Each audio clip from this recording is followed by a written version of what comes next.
لینا پسند ہے۔ آئیے چھٹی خصوصیت ایسے گھرانوں کی جو مثالی گھرانے ہوتے، خاندان ہوتے، وہ کیا معلوم آپ کو؟ غربت کے باوجود اعلیٰ سوچ رکھتے ہیں یہ لوگ۔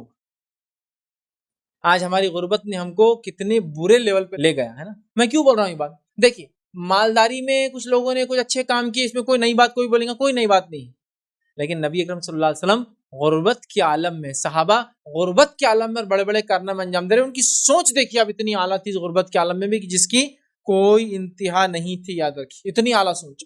سمجھ رہے آپ یہ کیا سوچ ہے؟ یہ آپ اس کا اندازہ لگائیے، یہ مثالیں آپ کو دنیا میں نہیں ملیں گی۔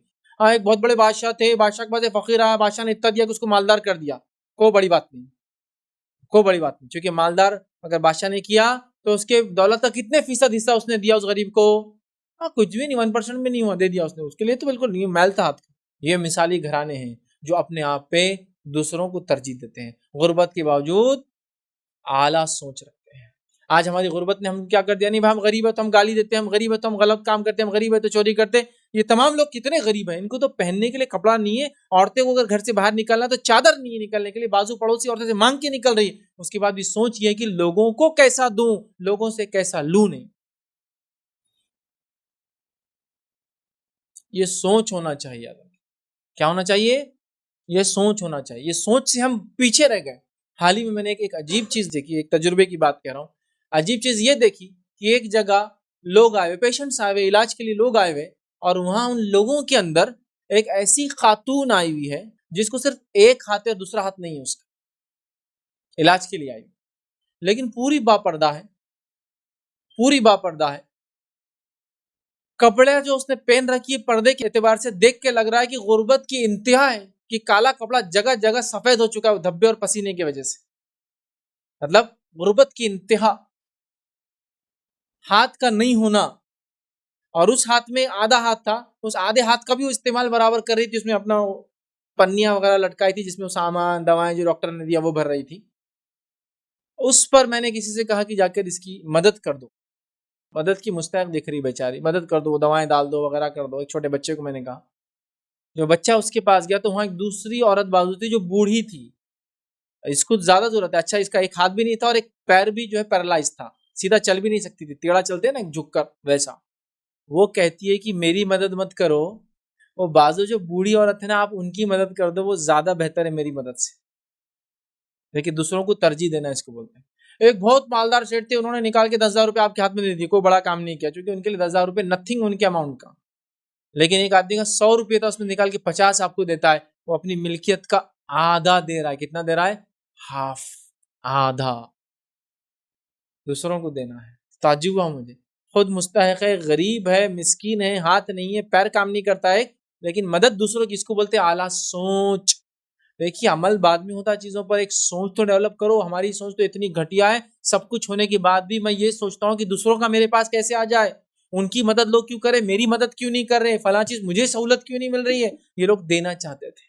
تو یہ لوگ صحابہ صحابیات اتنی اعلیٰ سوچ تھی، اتنی اعلیٰ سوچ کہ اگر جان دینے کی باری آئے تو کہتے تم پیچھے ہٹ جاؤ، میں آگے بڑھتا ہوں، اس لیے کہ میرے عمل کے مقابلے تم عمل زیادہ کرتے ہو، تم زندہ رہو گے تو زیادہ فائدہ مند ثابت ہوں گے میرے مقابلے۔ جان دے دی ایک دوسرے کے لیے۔ جنگ یرموک کا واقعہ شام میں جو ہوئی تھی، جس کے اندر جنگ ختم ہو گئی، شام میں لوگ نکلے کہ زخمی وغیرہ لوگوں کو ڈھونڈے، جب گئے ایک زخمی کے پاس پانی کی آواز آئی تھی، کرا رہا تھا، جب پانی پلانے گئے دوسرے زخمی کے کرانے کی آواز آئی، تو پہلا زخمی کیا بولتا معلوم؟ اس کو پلاؤ جا کر، اس کو پلاؤ جا کر۔ وہ دوسرے کے پاس جاتے پانی پلانے کے لیے، جب وہاں کرانے کی آواز، وہ پانی پلانے کے ہوتے تو تیسرے کرانے کی آواز آتی ہے، وہ کہتا دوسرا اس کو پلاؤ جا کر۔ وہ وہاں تیسرے کے پاس جاتا، جب وہاں پہنچتا ہے وہ کہتا پانی پلانے سے پہلے اللہ نے اس کی روح قبض کر لی، وہاں سے نکل کے میں دوسرے کے پاس آیا، اس کی روح قبض ہوگی، اور پہلے کے پاس آیا وہ بھی مر چکا تھا۔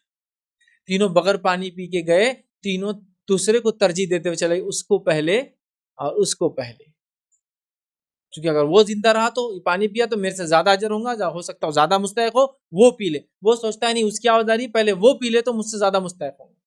یہ تو موت کے قریب کی بات کہہ رہا ہوں میں ایسی مثال تو دے بھی نہیں سکتا ہوں ہم لوگوں کو، ہم یہ چیز کو سوچ بھی نہیں سکتے۔ مثالیں دوں گا تو آپ کو ہنسی بھی آئیں گی، کیا کروں، ہم اس معیار پہ پہنچ گئے۔ ان کی سوچ بڑی اعلیٰ تھی، بہت اونچا سوچتے تھے، بہت اونچا، بہت high thinking, lowest standard of living میں تھے دنیا کے اعتبار سے، سہولتوں کے اعتبار سے کچھ بھی نہیں تھا، لیکن ہائیسٹ لیول آف تھنکنگ جیے یہ لوگ۔ اور ان کے وہ سوچ اور وہ ذہن کا اثر آج بھی محسوس کر سکتے ان زمانوں میں جہاں یہ شخصیت گزری اور رہی ہے. آج بھی وہ سوچ ریفلیکٹ کرتی ہے، اس کے اثرات باقی ہیں، باقیات کی شکل میں، تعمیرات کے شکل میں، اسکیمز کے شکل میں، وقف کی شکل میں، آج ہی باقی. ایسی سوچ رکھو مسلمانوں. غریبی اور امیری تم کو افیکٹ نہیں کرنا چاہیے تمہاری سوچ پر. تمہاری سوچ بہت اعلیٰ ہو، عرفہ ہو، اولا ہو، اونچی ہو، مالی اعتبار سے تم کہیں بھی ہو مقام پر، سوچ کے اعتبار سے آگے رہو. یہ لوگ سب سے آگے سوچ میں تھے، سب سے آگے اعمال میں تھے، سب سے آگے تھے، سہولتوں میں بہت کم تھے. یہ نہیں کہ ہمیشہ، بعد میں اللہ نے بہت دولت نوازا ان لوگوں کا، ایسی دولت ہے جس کے بارے میں آپ سوچ بھی نہیں سکتے، لیکن یہ محنتیں تھی. آئیے